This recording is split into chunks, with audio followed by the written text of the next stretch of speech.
All right, so give me the 90-second version of your career. So you were at UBM running M&A. You stayed there through the Informa integration. You went over to Emerald for a little while, did some things there during the pandemic, and then joined ARC back in 2021 to run the Americas business.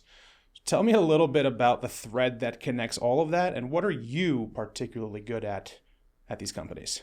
Yeah, it's a great question. I'm actually going to start a little bit earlier. Okay. So I'm originally a history grad, and I then went into strategy consulting. And I had a great time doing strategy consulting, and that's what brought me to New York, which is now home. But it was kind of boring, so I wanted to get closer to the action. So I deliberately got into a corporate role at UBM. UBM was a client of mine in consulting, and that was great. Did strategy and M&A, but always wanted to get a bit closer to the action. So eventually I got into a M&A role, a P&L role, with Emerald.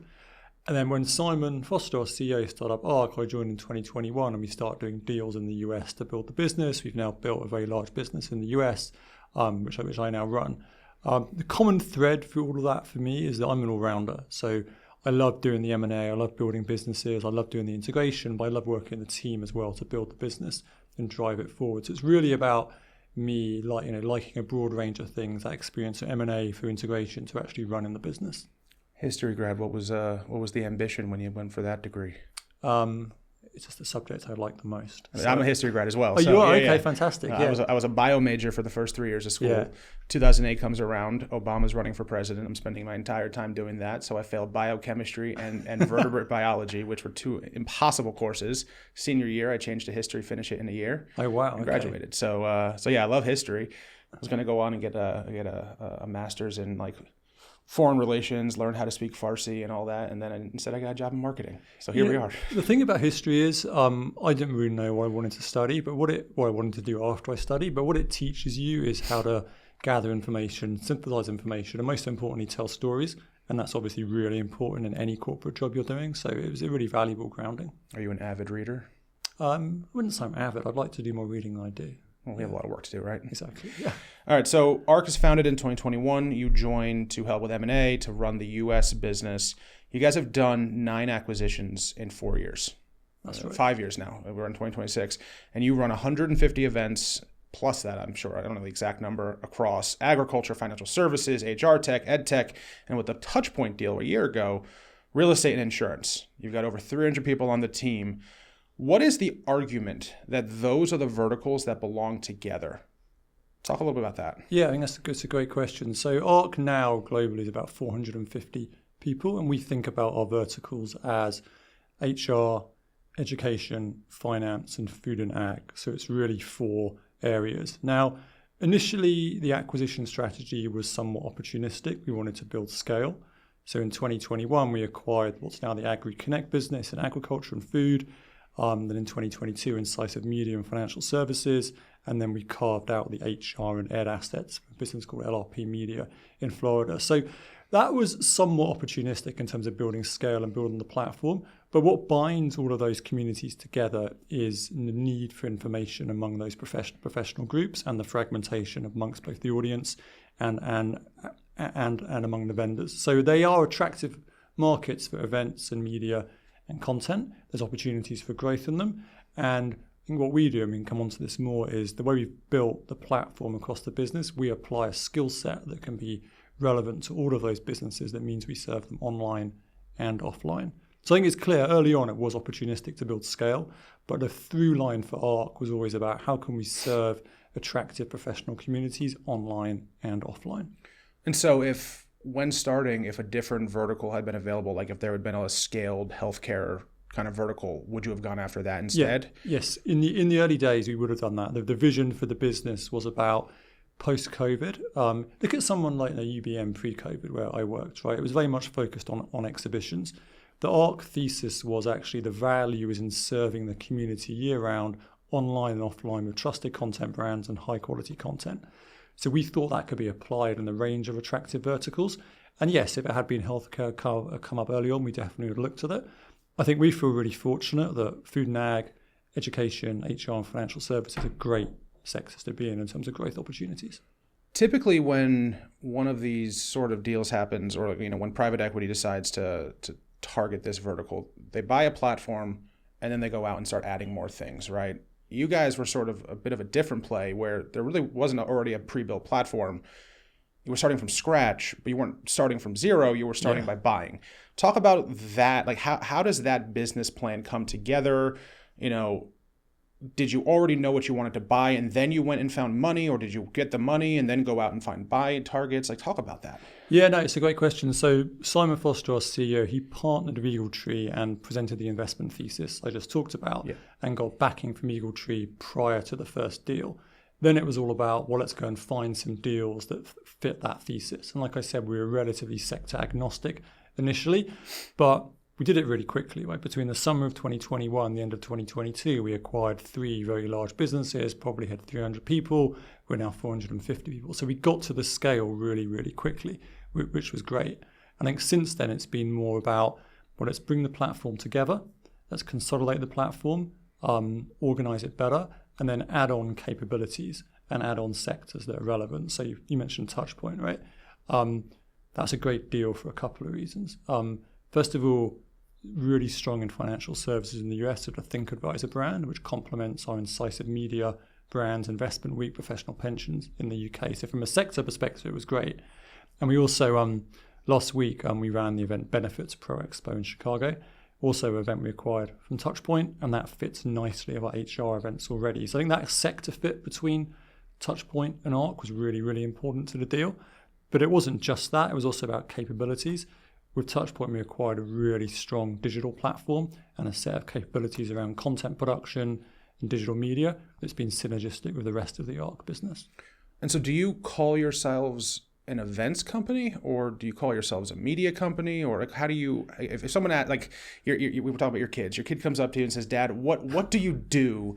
Like, what kind of company is this? In like one word, how do you describe that? Well, I've been trying to explain it to my 8-year-old and he can't get it. My mom can't get what I do either. Exactly. Or maybe she does now if she's listening. Yeah, she gets it. He was like, do you do social media? And I say, no, there's a bit of that, but not really. So it's been hard to get the 8-year-old on board. But what this is really important internally, how we talk about the business, because we've acquired lots of different businesses with lots of different products across marketing services, subscriptions, membership events. So we really think of ourselves as a content and a community content and connections business. And the connections bit's really important. We're all about, in those attractive professional communities I mentioned, how do we connect them? How do we help those professionals make better decisions on a day-to-day basis, help them network, help them consume content, help them come together with vendors to purchase new products. So it's really a connections platform that's common across all of those verticals. And when we think about, internally, we think about our content team. We don't think about them just as editors. Of course, they write, and they write articles for content sites, but they also program content for events. They create content for paid subscriptions offerings. So we really think of it as a content and community business. For sure, we've got some large tentpole events in there that generate a lot of profit, and they're a huge part of the community offering, HR Tech, FETC, LAMA, but it's very much, internally, it feels like a content and connections business. So you go out, you buy these businesses, incisive, LRPs, assets, you roll them into the network, right? Called Arc Network. What does that mean in practice? When you're looking at the organization, what is shared? Because theoretically, there's a thesis around shared services across this to help you get with efficiencies of scale. So what is shared and what actually stays at the brand level? Yeah, that's a great question. Something we've given a huge amount of thought to the past 4 or 5 years, and we've obviously gone through different iterations of org structures like every businesses do. But since we acquired Touchpoint last June and integrated that, we've arrived at what we think is the right structure, and it works really effectively. So I'll talk through that in a little bit of detail. We're organized in 3 layers, I would say. So platforms, community, and shared services. And I'll go through each of those. So platforms, right, we think about exhibitions, conferences, summits, subscriptions and memberships and marketing services. We believe all of those 5 platforms have a special way of being delivered and need focus for how they're delivered. So we have platform leads who lead each of those, who are specialists in delivering those platforms. And that's really important to deliver value to customers and deliver them excellently, consistently, and in a reasonably standard way. So that's at platform level. But within each platform, you have brand teams. So if I take the exhibitions platform, for example, there is an HR tech team a FETC team for the education event. Within marketing services, we have salespeople who are obviously specialised by the individual media brand. But the issue with some of that is, right, you've got these 5 platforms, which are great, that's how we deliver. But the value of the community is how you stitch the platforms together. So a lot of the work that I do and other leaders in ARC is around making sure the platforms work together. So a great example, the lady who runs our summits business, which is primarily education focused, it's a relatively small business, but she's also the community leader for education. So her role is to make sure the education exhibition, the education content business, the education subs business are all working together. So we have a year-round content calendar that serves the needs of the market. So it's really trying to get these platform leaders working cross community to really make sure that that value is there for the audience and the customers. A lot of my role is making sure, look, exhibitions team over here. Are you talking to the content team over here? Are you talking to the membership team over here? Are you guys working together? We then as well, there's a third layer, which is really around shared services. So our marketing team, our digital team, our event operations team, finance, HR is shared across all of those platforms. Some of it's at a global level, like finance and HR. Some of it's more a US level, like event operations and marketing. But it's really the combination of the platforms, the communities, and the shared services working together to make that matrix work. We talk a lot about how there's a matrix, and yes, there's reporting lines, but don't think too much about the reporting lines. Think about who you've got to influence and work with to get something done, to deliver something better for the customer. So the structures, there's art and science in it, and I'm always encouraging the team to, who should you be working with on a day-to-day basis to make that happen, and don't think too much about hierarchy and reporting lines. With regard to the sales team, what do you do in the instance, because you've got all these different kind of platforms, what do you do in the instance, let's use Salesforce as an example. They're a big spender across basically every vertical. Do you have a single person whose job it is to sell Salesforce across all your different offerings, or do you have different people whose job it is to sell Salesforce across your different offerings? Yeah, right now it's the latter. It's definitely, we would have, someone was saying for, like, let's say in the HR space, we had, good example would be UKG. They do business with the exhibition and they do business with the marketing services. We do have separate people calling on them, primarily because the buyer at UKG and Oracle and others is separate. But there's an opportunity here, I think, to make that more joined up, and that's one of the things that we're working on. How do we connect it so we truly do have an integrated sales approach? There are some brands, like the Benefits Pro brand I mentioned, where the sales effort is more integrated across content and exhibitions. It's typically when you've got really large exhibitions that require dedicated focus that you have the separate sales teams. So it's more the latter model you described, but I think it's an opportunity for us for some of these really big accounts to get more joined up and have some key account managers in place. So you've mentioned subscriptions a couple of times. Talk a little bit about what is the subscription business at ARC. So I'm glad you brought that up. So our revenue mix overall right now is about 60% events, 30% marketing services, and only 10% memberships and subscriptions. But that's probably the fastest growth area, and an area we're really looking to accelerate. So we have, and it's a very trusted brands, content brands, such as District Administration in the K-12 space, ThinkAdvisor in the investment management space, and Credit Union Times in the credit union space. All of those in the past year, we've launched subscription or membership offerings. So what we do is we look at the audience and we say, okay, how many engaged users do we really have? And we use a metric called power users. And a power user is someone who interacts with our content at least 3 times a month. Now, those people are also more likely to come back to the site, way more likely to come back to the site. But where we see a concentration of power users, like, great, they're using the site, they really value the content. Content's free, but is there a way for us to actually charge for that content and get some nice recurring revenue around it? So in the ThinkAdvisor and Credit Union Times, it's really premium content, news and analysis that's behind the paywall, right? You get three articles a month, and then fourth one you charge, and you're paying approximately $1,000 a year, plus there's group licenses for enterprises, but it's more premium content. So ThinkAdvisor would be investment advice for ultra high net worth individuals, tax guidance for a registered investment advisor. So it's premium content. The one that's really cool and a bit different on the district administration side, we launched something called DA Plus, which is more of a membership model. So if you're a school district superintendent, right, there's a lot of turnover in superintendents. They come into a new district, they've got a board to deal with, they've got angry parents to deal with. They're lonely. They need to network with their peers. So this is a year-round content and networking platform for school district superintendents, and it's tightly connected to the hosted buyer summits we also run in that market as well. So you almost thought you've got district administration free content, DA Plus subscription and membership content, and then in person it's called DALI, the District Administration Leadership Institute, which is in-person networking as well.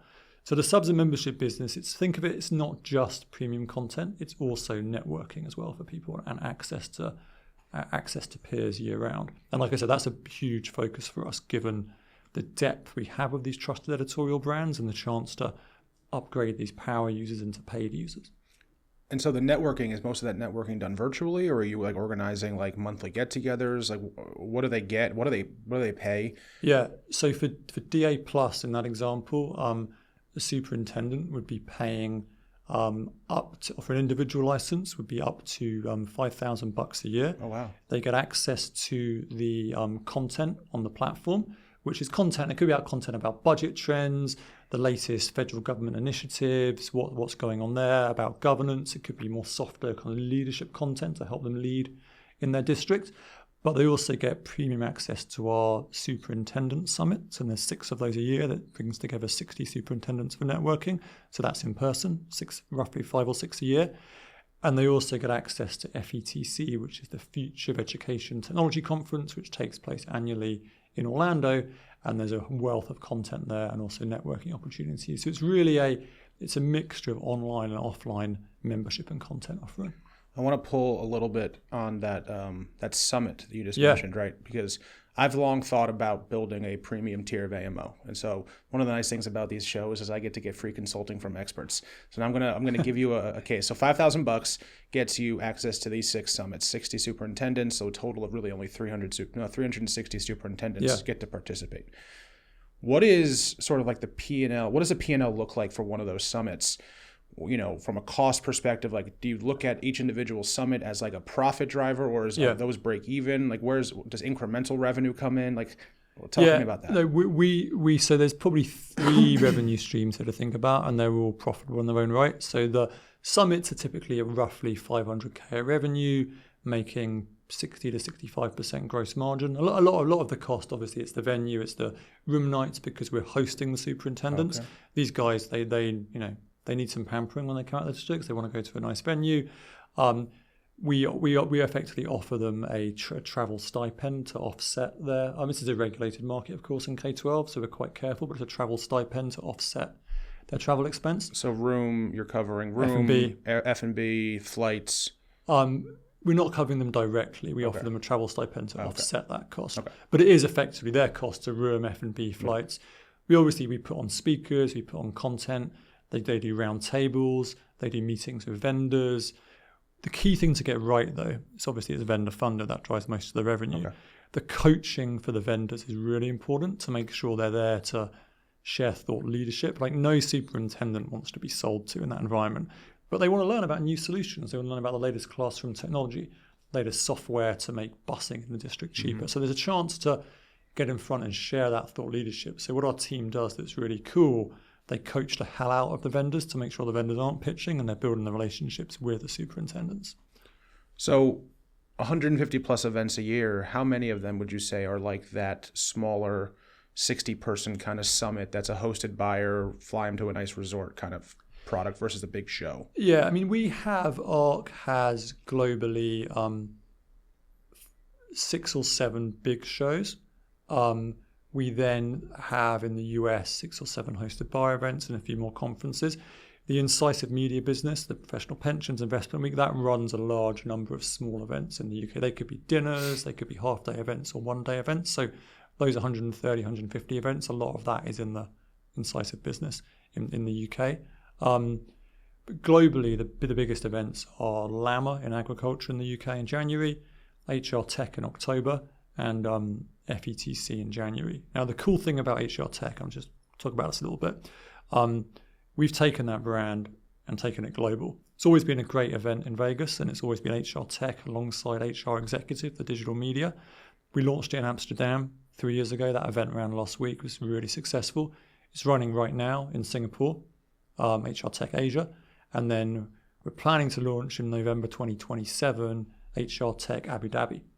So recent geopolitical developments, have kind of, we're looking at the plan, but I think we should be good for Q4 2027. But that global business, that's really important for our community model, because we're not just trying to look to serve the HR community and HR vendors in the US. Our big customers like Oracle, UKG, Bamboo, Rippling, and others, they come to us and say, hey, HR Tech's amazing in the US, but we need to go global. And we really help them do that. So let's keep pulling on HR Tech. So, Yeah. You have the Las Vegas show, you've launched it into Amsterdam, you've got the Singapore one now, you're going to launch into Abu Dhabi. You're basically taking roughly the same format, geo-cloning it. Can you talk about what goes into a geo expansion like that? Are the costs lower than a fresh launch? Are the costs the same? Are your expectations for ROI greater because you've already proven the model? Like, talk a little bit about that. Yeah, one important nuance first. We call it geo-adapting. Okay. Because cloning implies that you're taking the same model and dropping it down and it works. In reality, you've got to adapt to the local audience needs. But the value of geo-adapting is you've already got big vendors who've said, actually, guys, we want you to go into this market, right? So they trust the brand and they then follow you into that market. So that means there's still lots of sales to do. You may have to sell to a different office in that region, but you've done that legwork already of having those relationships. The challenge of a geo-adapt is always how do you grow the local audience? So for the Amsterdam event, just deliberately in Amsterdam, because it's a Central European location and you can get Benelux buyers in, Scandinavian buyers from the UK. Harder to get the German buyers in, but you can attract people from across Europe. So having the brand is definitely a leg up, and it de-risks it because you can get the speed, you can get the exhibitor commitments really early, but there's still a huge amount of legwork that goes into it. We don't really expect any launch to break even at contribution level until year 2 or even year 3. That's very normal because you want to establish it, invest in the marketing, invest in the audience, invest in the content. And the other thing is you always need a dedicated team. It never works to ask an existing team in the US to run an event in another country off the side of their desk. So you've got the content costs, the audience marketing costs, and the team costs. So it's still a very heavy lift, but obviously you leverage the brand and the vendor relationships to drive it. And so what is the audience development play when you move into, like, you're going to go into Abu Dhabi theoretically in 2027. How are you going to get attendees who might never, they don't consume you right now? Let's talk about that. So there's 2 strands. One is, so HR Executive is predominantly a US publication today, but we are developing European, Asian, and content for the Middle East. So we're taking that combined online, offline play and making it global. So that's one strand to it. But the other piece is there's actually going into that market and building relationships. So we had hoped during May to hold meetups in Abu Dhabi, Dubai, and I think Qatar. Not be able to do that for obvious reasons, but there's the team going into the market, hosting meetups, asking vendors who are doing business there already to invite their attendees. We have a consultant on the ground in Abu Dhabi as well who's helping us with this, but it's really getting the brand out, building those relationships. And of course, you've got to do your paid advertising to build brand. You've got to do your social media, organic social media as well to build brand. But those meetups in region, for the Europe event, we've done meetups in Stockholm, Oslo, London, and elsewhere that really helps us build traction and build brand in the region. And so theoretically, you wouldn't be launching this for another year, but you're already, geopolitical risks aside, on the ground, building relationships with people who might turn around to become attendees a year from now. Exactly. Yeah. Okay. So when you start planning one of these geo-adapted shows, is it like 18 months ahead of time you start getting boots on the ground? Is it 24? Is it 12? Like when do you start to incur cost with that adaptation before you even get to do your first show? Yeah. So we were talking about Abu Dhabi 2 years out. We began to incur costs 18 months out. The team was out there in November of last year, so 2 months before the plan launched, the beginning. Not incurring huge costs, but travel costs, building the relationship, finding the local network. The other thing in the Middle East that's really important is the support from the government. So we're working with the appropriate government agency in Abu Dhabi to get support around the event, because that also helps with the marketing as well. A lot of the attendees will be government as well. So that's a really important piece. But yeah, planning begins 2 years out. If we're not deep in the planning 18 months out, we begin to get nervous because it needs a ramp, right? So I want to come back to the thesis with one other question. Let's compare you to some of the other companies that are out there right now. You've got Clarion, you've got Hive, which you've got QuestX. How is Arc different than these other brands? It's a good question. I think the thing that makes us different is we've grown really quickly and kind of come from nothing in 5 years to being a really scaled business with 450 employees. We don't see ourselves as a exhibitions business. Right. I'm sure if Paul Miller was here, he'd be saying the same about QuestX, but we see ourselves as content and connections business. Like our revenue mix, right? 60 events, 30% marketing services, 10% membership and subs. We're putting a huge focus on growing that membership and subs business because we know we've got the trust in the market to do it. And our content team deliberately doesn't just support selling marketing services, it supports selling the entire business. So I would say the difference is we've deliberately set out to build a content and connections business across these different communities, and we've designed our platform to do that in a very deliberate way. I think having started doing it post-COVID is an advantage as well because we didn't have to worry about event revenues dipping during COVID, and we were very intentional about saying, great, okay, we can see the value is moving from event pure plays towards a combination of digital and live content. That's been very deliberate. So you said that you guys are growing fast. From an organic perspective, what does that mean? Mid single digits to high single digits broadly. I mean, it's hard because you can look at the different revenue streams differently, but we've had good steady growth across all of our markets. Very cool. All right, so I want to keep pulling on this deal making because you've got a ton of experience here. So you were at UBM when they made a number of big acquisitions. You were at UBM when Informa bought the brand for like billions of pounds. Yeah, it was £4 billion. I think it was £4 billion. Yeah, it was a lot of money, right? I mean, that was a big deal for both, obviously for UBM, but for Informa, right? Like that made them the big player. Now you've led Arc's US acquisitions. What is the most important thing you learned from your time at UBM doing all those deals, both on the acquisition but integration side, that you are applying or deliberately avoiding at Arc?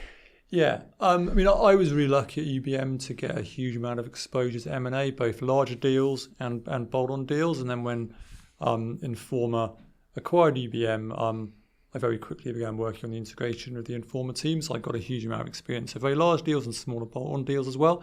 The biggest thing in terms of making deals successful is the principles involved being aligned on why you're doing it. What is the vision for the deal? Why does it make sense for both sides?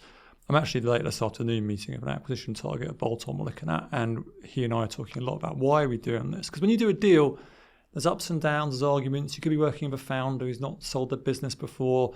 They got a deal with a private equity firm, some accountants. So it's all new stuff, and there's ups and downs, and there's discussions about money and numbers and complexity. Having a really clear vision for why you want to do the deal is really important. Keep everyone on track, and that relationship's really important as well. So it might sound trivial, but going out for dinner with people, building that relationship, getting to know them, that helps you get through some of the ups and downs in the deal.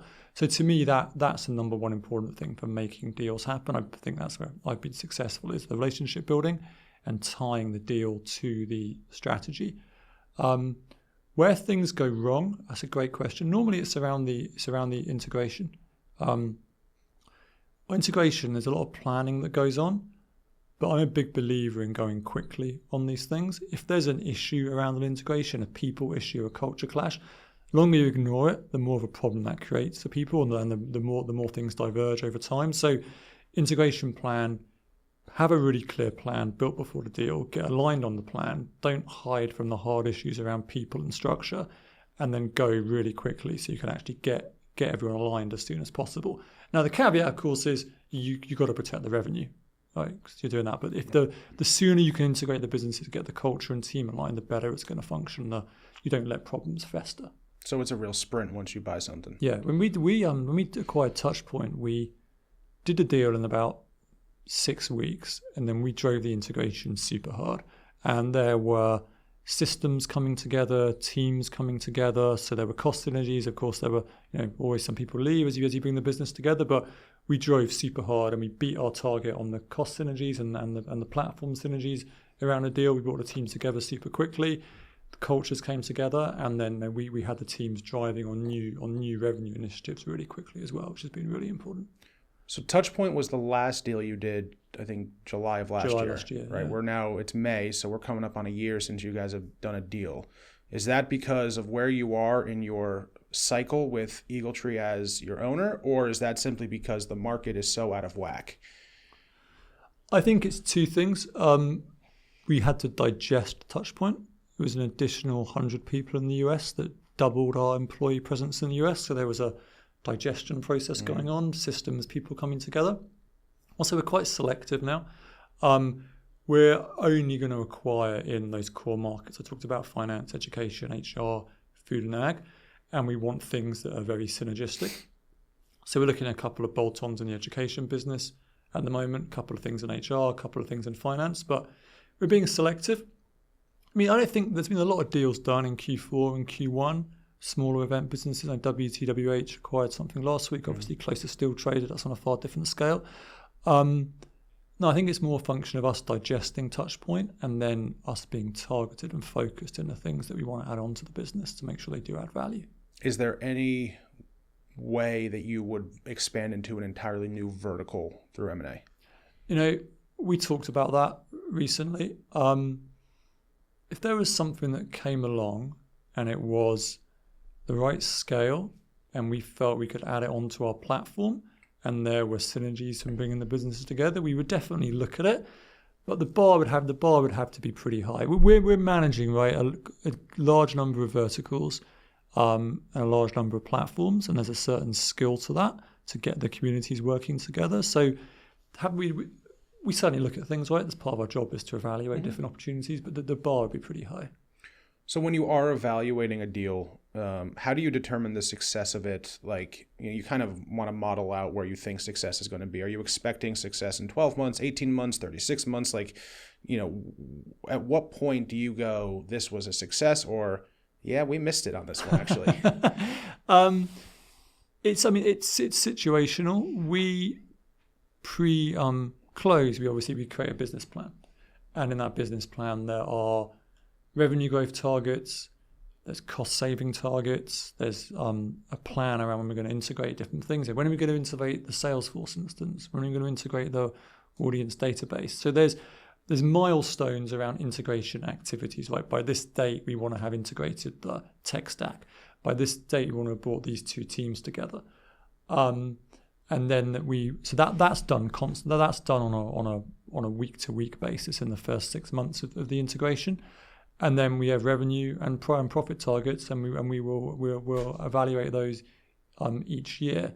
But it's never the case. And let's say in year one, right, we weren't quite happy where the revenue was.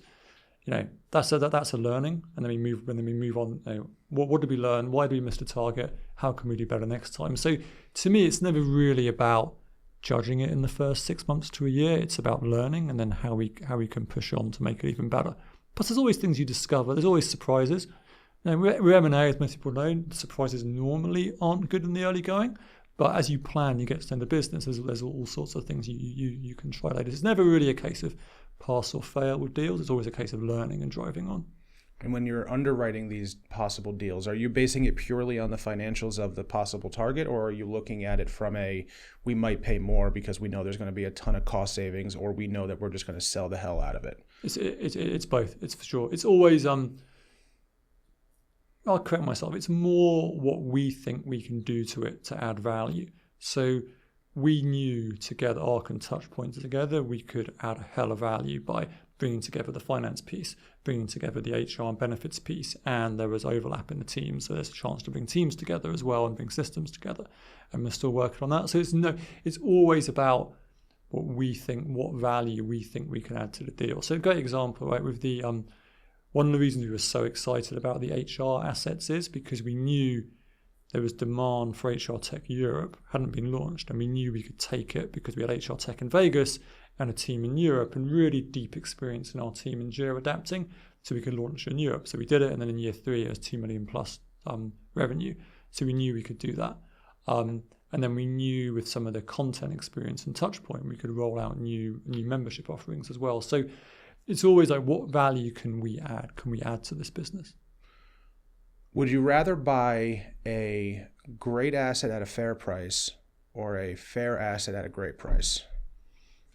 Say that again. Would you rather buy a great asset at a fair or expensive price or a fair asset at a great price?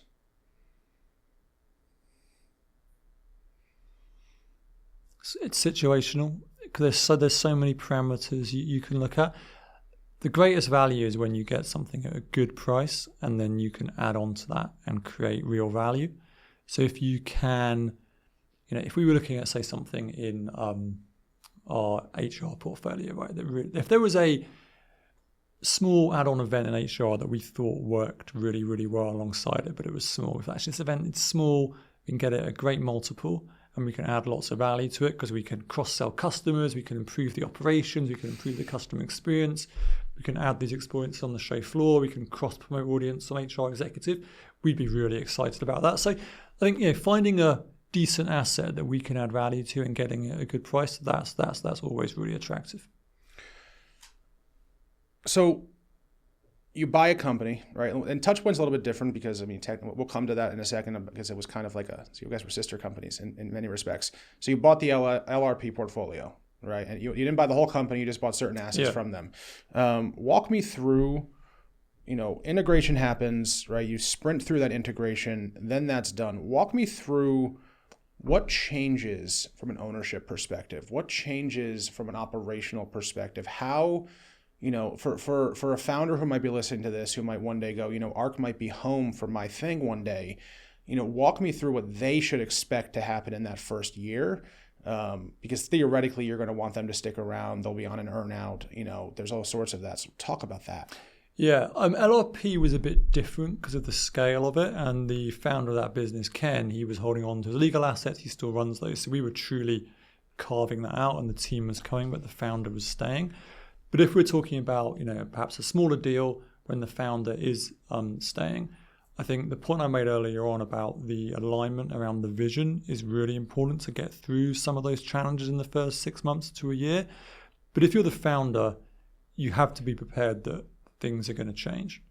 Private equity-backed companies, corporates are always going to want very early on to take control of finance and HR processes because to certain ways we have to do things. So founders need to be prepared to lose some control, but they've also got to be really clear on that vision and be brought in on what the revenue opportunity is around the business.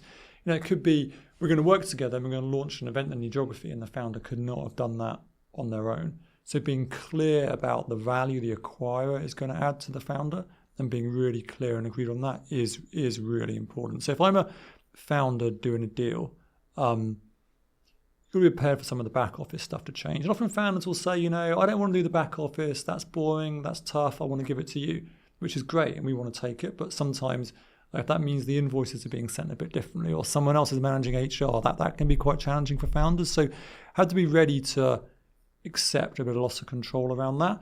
But what's way more important is being clear on the value that you create together from a customer perspective. It could be actually you've always wanted to launch an event, but not being quite confident enough to do it, not had the capital to do it, but Arc as the acquirer could help the founder do that. So you've got to be really clear on what the business upside is. And then there's certain internal processes to get used to as well. There's budget cycles, forecast cycles, there's different stakeholders to manage. But like I say, it's all about maintaining what the vision is and what the revenue opportunities are. That's what really keeps everyone together. So Touchpoint, I alluded to before, was an atypical kind of transaction because they had come out of ALM. Yeah. ALM had done, had sold. The Touchpoint assets were on their own.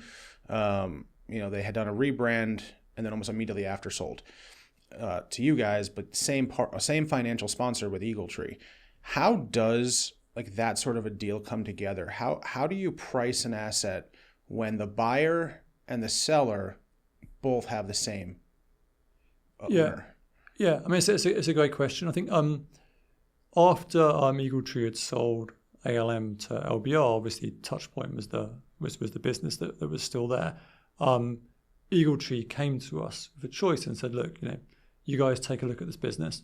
There's some overlap in verticals, overlap in teams, some skill sets and capabilities that could be beneficial. And immediately the biggest thing that stuck out for me was the capabilities around digital and content that Touchpoint had that really was synergistic with what Arc is doing in the US. So I was super excited about it. But it was very much a choice that Eagletree offered us to go forward. In terms of the deal mechanics and the pricing, that stuff's really complicated. Honestly, I wasn't particularly involved in that. But it has to be done. It has to be done at fair market value. So there was a lot of negotiation on the back end of that. But it was priced as you'd expect to price any deal. Yeah, I kind of just imagine like the Eagletree guy just sitting there shaking hands with himself, being like, "This is cool, all right." It's actually that's a good point. I'm glad you mentioned that, because there were separate teams actually. So internally, with something like Eagletree, you have deal teams, right? So there was the deal team on Arc is actually different than the deal team in ALM. So they were talking to one another internally, and there was some negotiation back and forth because Touchpoint and Arc separate entities. So there's all sorts of questions around liabilities and tax that need to be resolved. So no, it wasn't quite like there were definitely two separate Eagletree teams working on it together to get to the best result. So you mentioned that Touchpoint had capabilities that were complementary to Arc. Like what were? I mean, I have a bunch of things written down like lead gen, intent data, behavioral targeting, all those sort of things. But like from your perspective, like what were those capabilities that got you really excited? Got Simon excited, got the whole team excited about this opportunity. Yeah, I think there's two or three things. The biggest thing is probably the digital marketing services product set. So Touchpoint has relatively sophisticated lead generation products around intent and buyer intent that we've now been rolling out across all of the Arc portfolio. Touchpoint's digital tech stack around how the websites are delivered and the digital team and development team is also really strong. That allows us to go faster on product development. And also the sales team has a sales enablement team working alongside it who work on product development and training the sales team. And that's also something really strong that Arc in the US didn't have. So it's all around product development, tech stack, and digital capabilities. And in addition, the way content works from the Touchpoint business, it's not just an editorial team. It's a content team that works across all platforms. So works on editorial sites, works on membership models, works on event content. We've applied that across all of the Arc business in the US. And those team complementarities have been just important as the market-based synergies. So if we look at Arc pre and post Touchpoint, you've said that your revenue was 30% marketing services. Prior to Touchpoint, what percent of your revenue was marketing services? More like 20%, I would say. Yeah. So, has that become a much faster part of the business from a growth perspective because of those capabilities? Yeah. I mean, we spent a huge amount of time applying those Touchpoint product capabilities to the US brands. So HR executive, district administration, university business, the legacy Arc media brands, and we've connected the teams, connected the product set, connected the tech stack with the Touchpoint brands to really drive growth. So our webcast business this year is absolutely on fire because of that connection.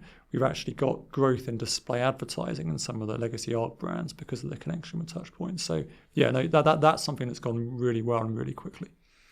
Is there a sweet spot from a revenue breakdown perspective? Like, would you like the business to get to the point where like it's 50%, events, 25% subs, 25% marketing services, or do you not think that way? No, we definitely do. The pieces that candidly I expect to drive the most growth and the highest margin and have the most recurring revenue, it's the exhibition revenue of the rebook and it's the membership and subs revenue I talked about. So sure, we're at 10% roughly membership and subs. We would love that to be high. We'd love that to be 20% given the economics behind that. I think it can be. But this is the beauty of running a multi-platform business, right? Everything works together. There's the idea of this content and audience flywheel, right? So we have editorial sites that we sell marketing services against. That's not a standalone business. The audience we generate from that powers the events. If we've got a wonderful number of power users on Credit Union Times, we can convert those to paying subscribers of Credit Union Times. So the whole business works together. For sure, economically, exhibitions and membership and subs have the highest margins, have the highest growth, but that all works across the conferences, the summits, and the marketing services. It actually all works together to really strengthen our offering to the community. And you asked me about education, right? We've got these hosted buyer summits.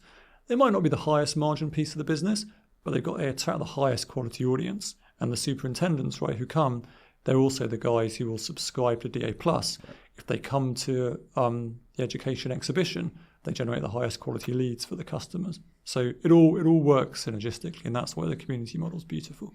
Do you assign like an LTV across your marketing services, your subscriptions, and your events to these power users?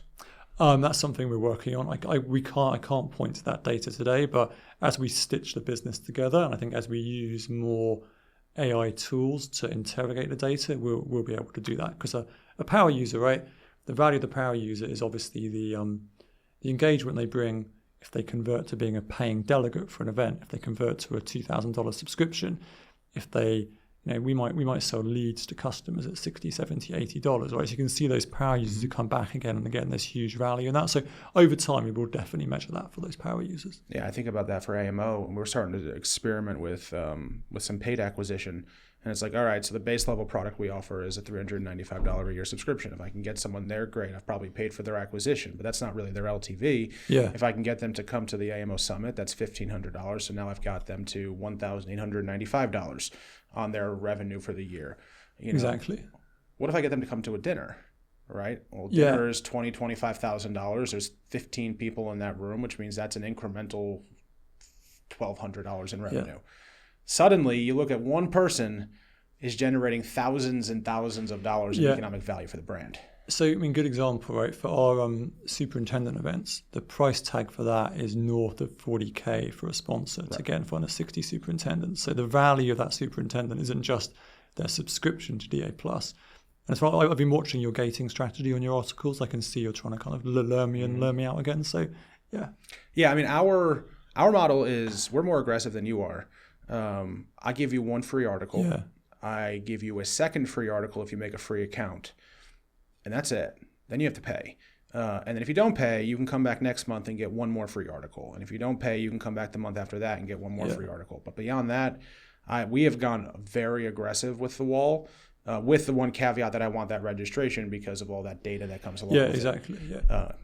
We've got a really interesting debate going on right now for our ThinkAdvisor brand. So that's targeting registered investment advisors and other financial advisors. And that brand does a really good job generating display advertising. Still, it's not even everything going on with SEO declines. We're still seeing good display advertising revenue. Same time, we're launching ThinkAdvisor Pro, which is a paid offering. So the question is, do we put the gate up after 1, 2, 3, 4 articles? Because obviously we don't want someone to be able to get 5 articles and not pay for a subscription, giving away too much value. But we've got to protect the display advertising revenue as well. So there's a little bit of a balance to do there, and it's something that we're working on very actively. But there's all sorts of tricks you can play around that as well, and ways to make sure you are balancing the subs revenue with the advertising revenue. So no, it's a good challenge. Yeah, my strategy in that case is take 10% of your audience, test to see how they would react to a harder gate, and see if they convert at a higher rate because of that. I suspect the ARPU or the LTV from a paid sub is greater than the display. Yeah, exactly. And so then you test it with 10%, so you only lose 10% theoretically of your ad impressions. But if your conversion rate increases, you've actually made more money. Yeah, that's exactly the model that we're building at the moment. What platform do you use to manage that? So I don't do that right now because I don't have enough scale, right? But if I was operating with, you're talking about display working, so you've clearly got enough page views where display works. You need to have statistically enough page views. I don't know the exact number, but more than AMO gets. We use WallKit as our paywall provider, right? It's a great paywall provider. We'll probably make a switch over to Omida at some point. They're a big partner of ours, but also just it's a great platform. Yeah. But that's how I'd play that out. Test it with 10%. And kind of see what goes from there. One last question about Touchpoint. So Touchpoint had events, or there's an events component to Touchpoint. Yeah. Obviously, you guys have a ton of events. When putting on different types of events like that, and the teams were doing different types of shows, was there any culture clash that you had to deal with? That's a great question. So what we've done is within Touchpoint, there was one exhibition, the one last week in Chicago, Benefits Pro Broker Expo. That's an excellent one. Obviously, we moved it into our expo group, but we then kept the conferences and awards separately because there is a different mechanism to running them. The only real culture clash I'd think about, there's sometimes philosophical differences around sales. So I'm a big believer in having integrated sales where it makes sense, because you don't want to have 1, 2, 3 reps all calling on the same customer, right? Because that's just not going to work. But with exhibitions, sometimes you need to have dedicated sales efforts to get the volume from the exhibition. Plus, sometimes you have separate buyers for exhibitions and marketing services. So how we manage that balance between sales teams and sales structure, that's something we're still actively working through. And that's probably been the one area where it's culturally different. Touchpoint's very focused on integrated sales between events and marketing services, whereas ARC's model was more, got really big exhibitions, you need some dedicated focus. So how we handle that and how we balance that, that's something that we're still working on. Yeah, I've heard some operators talk about this idea where you've got a single person responsible for an account, but then you've got like sales engineers, or where you could bring in specialists, right? So, okay, I'm talking to Salesforce, that they're my account. I'm talking across everything. I'm trying to get all the way up to the CMO level. That's my goal. But they're really, really interested in these 2 products. Let me bring the specialist for those 2 products. Yeah. I don't know how compensation works for that. That gets a little complicated, but that has been a model I've heard discussed. What are your thoughts on that? We in our marketing services space, we have lead gen specialists who come in to help the reps sell lead gen products when it could be sophisticated, right? We have a product, it's enriched the leads of intent data. So effectively, rather than just a customer getting their list of webinar leads in a CSV file, they log into an interface where you actually see, okay, here are your leads, but they're prioritized because they're prioritized based on the ideal customer profile. But also the leads are enriched to their activity elsewhere from our platform. So, it wasn't just that Jacob Donnelly came to the webinar, but he also read these 3 articles and went to this other webinar. So it's enriched. That's quite hard to sell. Mm-hmm. So you need product specialists to come in and help sell those kind of enriched lead gen platforms. So for sure, that's what we do on the marketing services side. The other thing we've done really successfully is for our really, really big clients, we have kind of specialists in those markets who come in and talk about our overall audience. So both in education and HR, we have community leaders, like I mentioned, who will come in and they'll talk to, be it Microsoft or Lego Education or UKG or Oracle, and they'll say, actually, you're not just buying HR Tech or FETC, you're buying this entire audience. That's obviously a key part of that community sell. To do that for the big clients, but that's done. Those aren't commission-based people. Those are the market experts who work as part of our teams who come in and do that. So Closer Still sold last week, and they've had one of their kind of like big stories that they tell is they're good at M&A. They're also really good at launching, and they've got really great organic growth, really great inorganic growth. We've talked a little bit about geo-adaptation, right?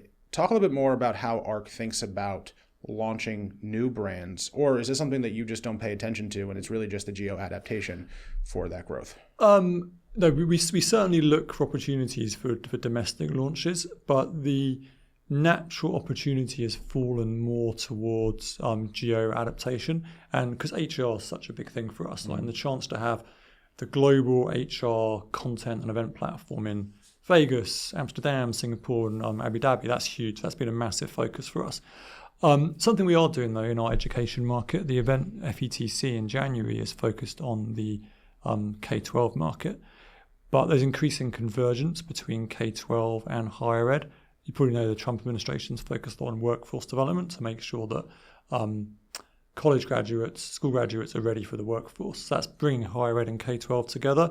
We're looking at launching a university business event alongside FETC in January 2027. So that kind of adjacency where higher ed is adjacent to K-12, we've already got a trusted editorial brand in university business. That's a big focus for us as well. So what % of ARC's total revenue is HR? Our revenue globally, the rough breakdown is 45% financial services, 25% HR, and the balance is split roughly between education and food and ag. So and financial services was a big part of that because of the Touchpoint. Touchpoint, but also so we now refer to it as ARC Financial because there's also the old Incisive Media business, Professional Pensions, Investment Week in the UK. That's financial services as well. So together, the Touchpoint brands and the Incisive brands, that forms that 45% of finance revenue. What is ARC's total revenue? So about $130 million. And then from an EBITDA perspective, where do you guys typically like to target or hit? We are mid-20s when it comes to margin, and we think that can get better. Is that getting better on just increased scale, improved cost efficiencies, more revenue and subs? Like, where do you think the increased margin comes from? I think it's a couple of things. It's definitely just overall scale, but the high margin growth in exhibitions and subs will definitely drive margin growth for us going forward. I think over time, AI efficiencies as well will help us get that margin higher. We just actually launched a AI-driven sales agent, and it's all about increasing our outbound activity, mining LinkedIn, mining other sources to find new prospects, personalizing the message to those prospects, and it's massively increasing outbound activity. That should increase sales volume as well, but also over time that will help us control headcount on the sales side as well. So I do think there's going to be AI efficiencies that will drive margin points for us going forward as well. So I was at Revved Up a couple of months ago. Were you there? Yeah. Did you hear Matt York speak? I didn't. Okay. I know that he talked a lot about AI. I'm going to go back and watch his session. But I was hanging out with the Clarion team, and I was listening to Liz talk a little bit about their expos. I'm actually relatively new to the event. I mean, the event space. Like I did one big expo when I was at CoinDesk once a year. But like when I was listening to her talk a little bit about like their sales and all that, they sell most of their floor like 12 months ahead of the show. Yeah. Is that the same for you guys? Yeah. Like, are you selling out way in advance? Yeah. So a huge focus for us is the on-site rebook. Okay. So what we do is all of our large events. So HR Tech in 2026 in Vegas. A month or two before that, we will start rebooking the biggest customers for 2027.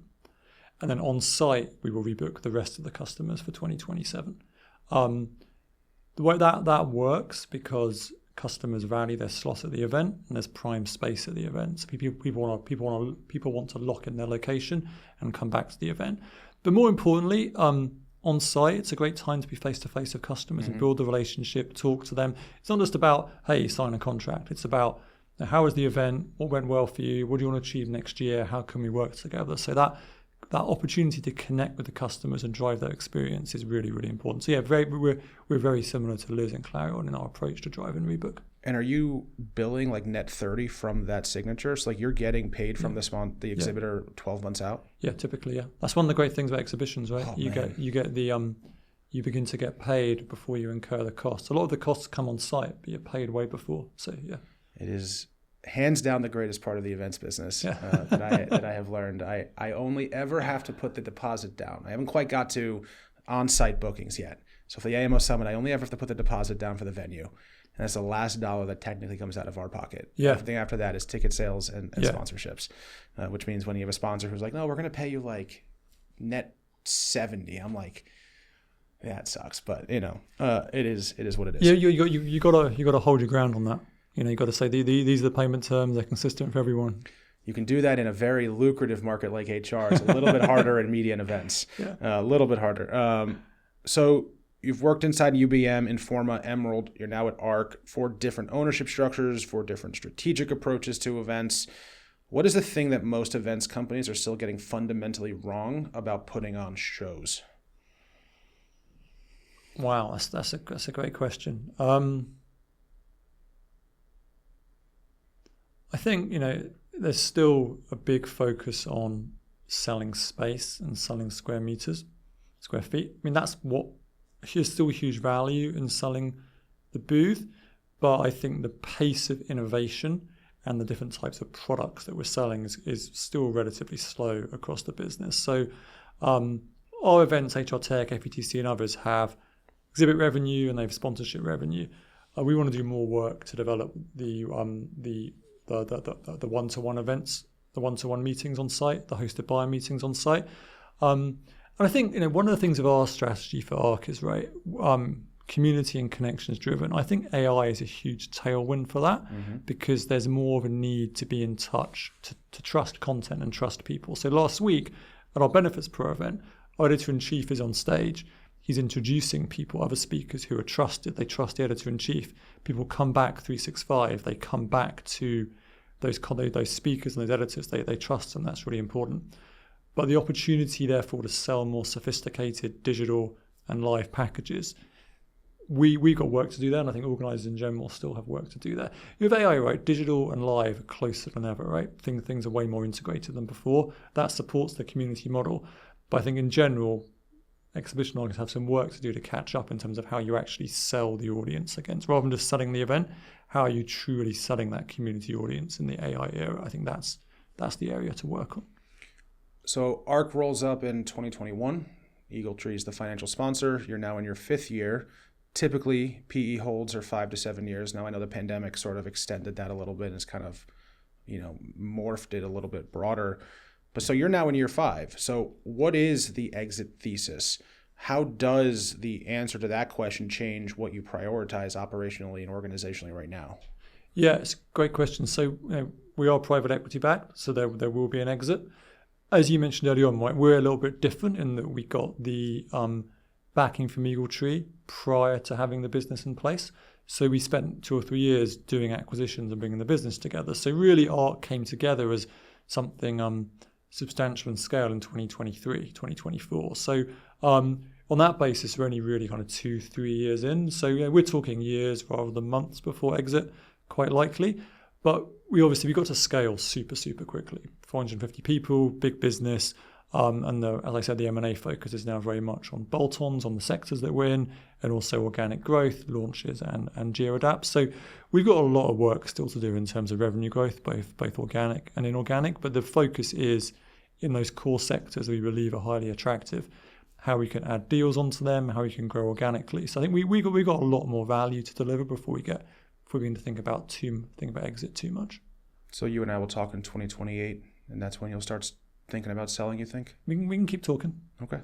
Yeah.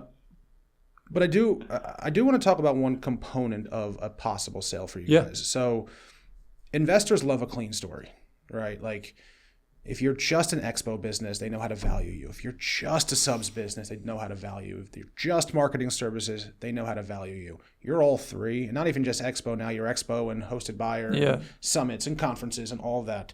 Is that complexity a liability, you think, or do you really just not think about that because it's what's best for the customer, it's what's best for the business, and who cares about that theoretical in the future? Well, it's definitely about what works for the audience, what works for the customer, and how we create value for them. That's the starting point. But when we talk about growth and 3-year planning and the revenue mix point you talked of course, we know investors will look at revenue mix. They'll do a sum of the parts valuation. So we definitely look at how the revenue mix between exhibitions and membership and subs is really, really important. There's no hiding from that. But the story we're looking to tell is how the value post-COVID has migrated to digital and live together, how that community approach works, and how AI is a tailwind because people want access to trusted brands year-round. So I think we're looking at something a little bit different. We want to say, yes, we've got lots of exhibitions revenue, lots of information service revenue, but we own these audiences. We have access to these audiences through trusted content and trusted editorial brands. And that actually allows us to magnify our growth. And, the only way to launch high margin membership and subs products is by having access to audiences, having access to those power users I mentioned. Without that, you can't launch it. So for us, it's about telling a story. We provide access to this community, access to the audience. And here's what we've done. We've launched HR Tech in Europe. We've launched DA+. We've launched Credit Union Times Pro. We can take these audiences. It's not just about scale with them. It's about depth of reach and depth of engagement. And with depth comes value. So we can convert audience members to paying delegates. We can convert them to paying members. And if you can show that story, that's really valuable. So I guess to summarize that, of course, you look at a page, right? You want to see exhibitions and membership revenue as a high % of revenue. But the storytelling around how we've taken audiences that come from marketing services and converted that to paying DELs and paying members is really, really important. You mentioned a little bit about using AI for sales. are there other parts of the business that you have actively rolled out AI that is having a meaningful impact, or is it still sandbox? No, we're doing a lot, and I'm a bit of an AI nerd personally as well. Like my own personal finances, I like running it for AI and building things. So, and which tool are you using? So I use for work I use Claude and Copilot, and for personal stuff I use Gemini. Okay. I like to obviously compare them and play them off against one another. The big examples we really made it work on the revenue. Obviously, there's the sales piece I talked about with the AI agent we're launching. Our webinar business is an absolute rocket ship this year. It's amazing. But we also have these add-ons to those where we the AI summarizes the webinar at the end, turns it into a white paper or turns it into a nurture page that then the customer can use to touch the webinar registrants again with the content or reach new registrants. It's just a really cool way of repurposing the content, and it's generated extra revenue for us. And on the editorial side as well, on our sites, we have a recommendation engine where based on your behavior and the content you've consumed, other content's recommended to you. So that could be another article, it could be an event offer, it could be event registration. And we've seen with that recommendation engine, the click rate is up in north of 20%.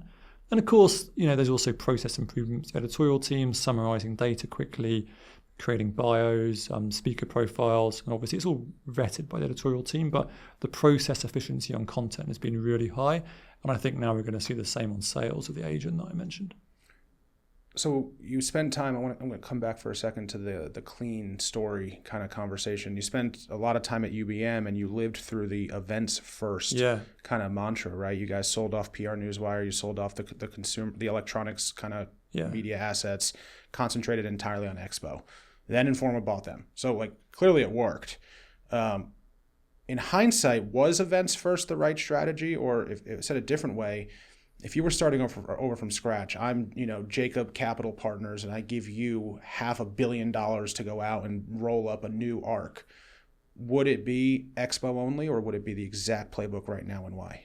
It would be the playbook we're doing right now.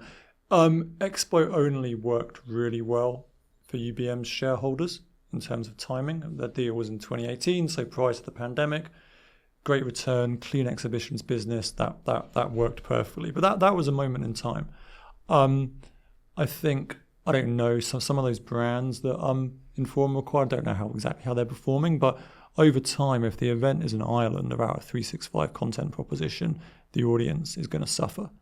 And I think, like I said, AI has accelerated that even more. If you're sitting at an event in a content session and you see the speaker speaking, you want to see that speaker again. You trust their content. You want to find them online as well. So we want our speakers who are speaking at HR Tech to also be writing an HR executive as well. So that online-offline balance, I think people saw how important that was during COVID.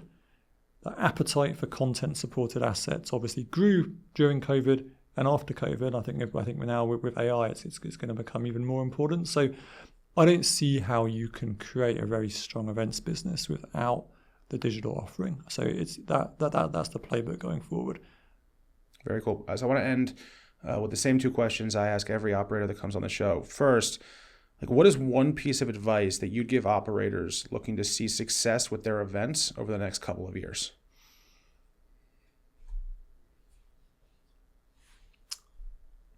I think you've got to be really clear on the audience-driven growth strategy for the event. You see a lot of events do really well, and then the growth stalls a little bit. And that's normally because you've tapped out the audience market. So you're going to be thinking, what are the adjacencies you're going to be adding on to that event? What are the new horizons you should be looking at? Is the audience number growing? How do we get access to more of them? So it's being really clear on the audience growth strategy for the event. I think if you haven't got that, you can easily have a really good couple of years and then suddenly actually the rug's pulled from under you because the audience changes, the market changes, the value goes somewhere else. You've got to constantly be scanning to understand where the audience growth is. And my second question is, what is something that you are absolutely obsessed with right now? And it can be either professionally or personally. Oh, that's a great question. Yeah. So I'm obsessed with using Claude to make my day-to-day more efficient. That's really important as well. And also it's funny because when I grew up, I wasn't a big soccer fan, But my 8-year-old son loves soccer, so I'm just really into soccer and really looking forward to the World Cup. We're going to go to a game. He's doing a lot of soccer practice right now, and this is kind of weird because I didn't grow up being my thing, but I'm suddenly really into it because he loves it, and it's our shared passion. You're from the United Kingdom, UK, right? Yeah. You just called it soccer. Yeah, that's what I call it because I wasn't really a big soccer fan when I was growing up, but I've become it because it's his passion. I guess you can't go back to England now because they might actually excommunicate you for calling it that. You know, when I talk to my British colleagues and I say soccer, they do look at me like I'm crazy. Well, with that, thank you so much for coming on the show. Thanks, Jacob. Appreciate it.